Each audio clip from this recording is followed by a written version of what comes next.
బ్రహ్మాండం combination.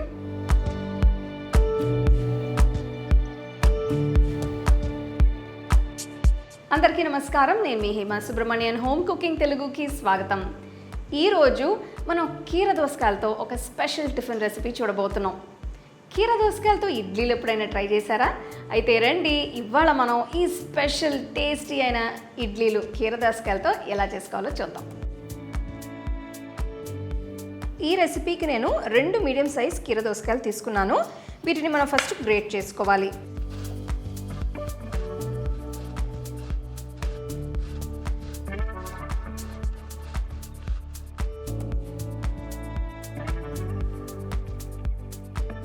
Great చేసుకున్న కీర దోసకాయని మనం ఒక బౌల్కి మార్చుకుందాం. దీంట్లో వచ్చిన ఎక్స్ట్రా నీళ్ళని నేను వేయట్లేదు.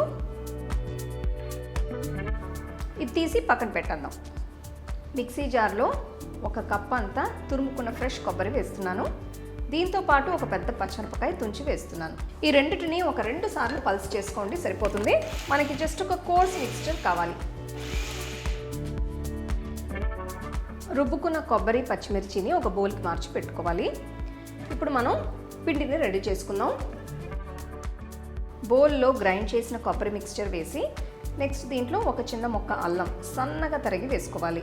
బాగా సన్నగా తరిగిన కొత్తిమీర అది కూడా వేస్తున్నాను. నెక్స్ట్ దీంట్లో 1 టీ స్పూన్ ఉప్పు వేస్తున్నాను. దీంట్లో 2 టేబుల్ స్పూన్ల పెరుగు వేస్తున్నాను. ఫైనల్గా 1 కప్పు అంతా ఇడ్లీ రవ్వ అది కూడా వేసుకుందాం. సో మనకి షాప్స్లో ఈ ఇడ్లీ రవ్వ దొరుకుతుందనమాట. ఇది 1 కప్పు వరకు వేసాను. ఇది 250 ml కప్ మెజర్మెంట్లో తీసుకున్నాను. ఇదంతా బాగా కలుపుకోవాలి. మనకి కీర దోసకాయల నుంచి నీరు బాగా వస్తుందండి. సో అందుకు నేను ఎక్స్ట్రా ఏం నీళ్లు పోయట్లేదు. రవ్వ నీరు మొత్తం పీల్చుకొని బాగా సాఫ్ట్ అయిపోతుంది అనమాట. బాగా కలిసేటట్టు మిక్స్ చేసుకోండి. చాలా సింపుల్ అండి ఈ రెసిపీ. జస్ట్ ఇన్స్టెంట్ టిఫిన్ అనమాట మీకు. అండ్ ఇప్పుడు ఈ సమ్మర్కి ఇలాగ కీర దోసకాయతో టిఫిన్స్ కానీ రెసిపీస్ కానీ చేసుకుంటే మీకు చాలా హాయిగా ఉంటుంది. పిల్లలకు కూడా ఇది చాలా మంచిది. ఇట్లా ఇస్తే కీర దోసకాయని ప్లెయిన్గా తినే బదులు మీరు ఇట్లా చేసి పెట్టచ్చు అనమాట. మొత్తం బాగా కలిపి ఒక 5 నిమిషాలు మనం ఈ మిక్స్చర్ని అట్లా వదిలేయాలన్నమాట. రెస్ట్ చేసేయాలి. బౌల్ మూసి ఒక 10 నిమిషాలు పిండిని నానబెట్టుకోవాలి.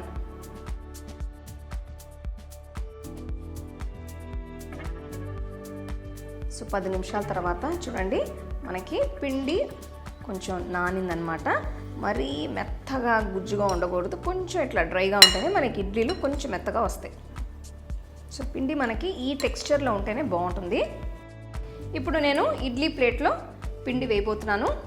ఇడ్లీ ప్లేట్లో నూనె రాసి రెడీ చేసి పెట్టాను. ఇప్పుడు మనం పిండిని వేసుకుందాం. ఇడ్లీ మోల్డ్లో ఒక్కొక్క గరిటెతో ఇట్లా పిండి వేసుకొని నీట్గా షేప్ చేసుకోండి.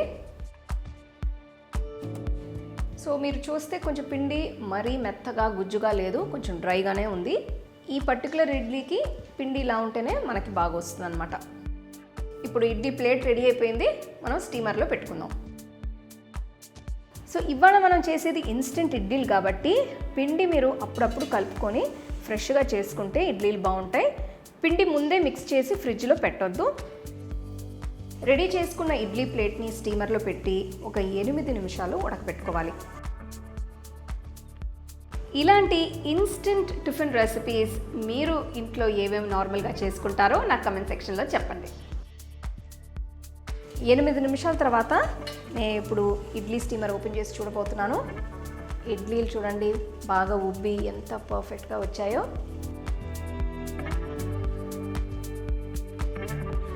ఇంటికి ఎవరైనా ఫ్రెండ్స్ కానీ గెస్ట్లు కానీ వస్తే మీరు ఇట్లా ఇన్స్టెంట్గా ఒక 20 నిమిషాల్లో ఇలాగ టిఫిన్ చేసి వాళ్ళకి పెట్టచ్చు.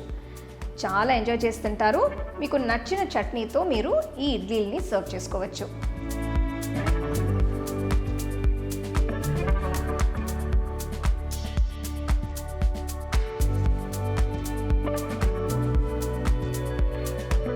మంచి వేడి వేడి కీర దోసకాయల ఇడ్లీల్ని నేను ఇవాళ టొమాటో పచ్చడితో సర్వ్ చేస్తున్నాను. మరి ఇప్పుడు టేస్ట్ చేసి ఎలా ఉందో చూడాలి కదండి.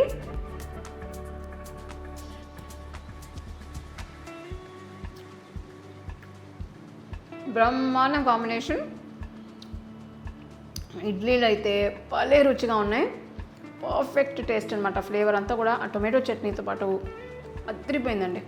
మిస్ అవ్వకుండా ట్రై చేయాలి మీరు. ఇవాళ మనం కీర దోసకాయతో ఒక బ్రహ్మాండమైన ఇన్స్టెంట్ ఇడ్లీలు చూసాం.